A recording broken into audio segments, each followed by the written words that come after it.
لشکرآرایی‌های ترامپ و رستم به بالاترین آمادگی رسید و تنها نیاز به یک فرمان داشت. هر دو هنوز کورسوی امیدی به گردن نهادن دشمنان ایران می‌دیدند که آن هم خاموش شد. موشلی واپسین بخت گردن نهادن به خواسته‌های ترامپ را در ژنو با ناامید کردن او از دست داد.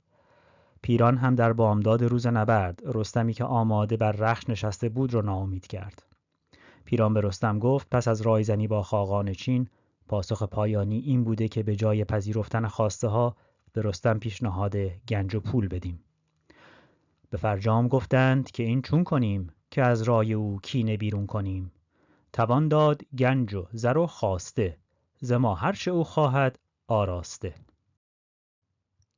آن همه لشکرآرایی ترامپ به تن دادن جمهوری اسلامی به خواسته هایش کمکی نکرد و او باید گزینه سخت‌تر رو در پیش می گرفت.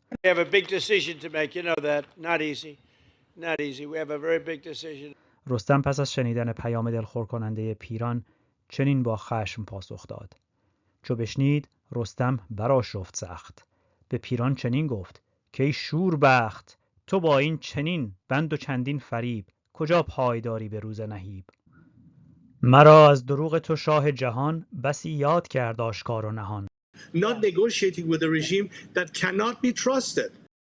وزان پس کجا پیر گودرز گفت، همه بند و نیرنگ اندر نهفت.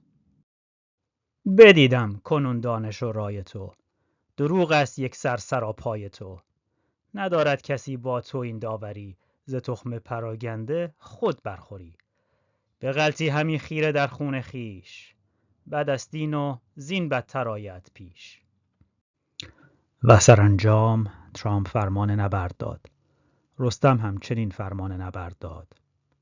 چنین گفت رستم به ایرانیان که من جنگ را بسته دارم میان.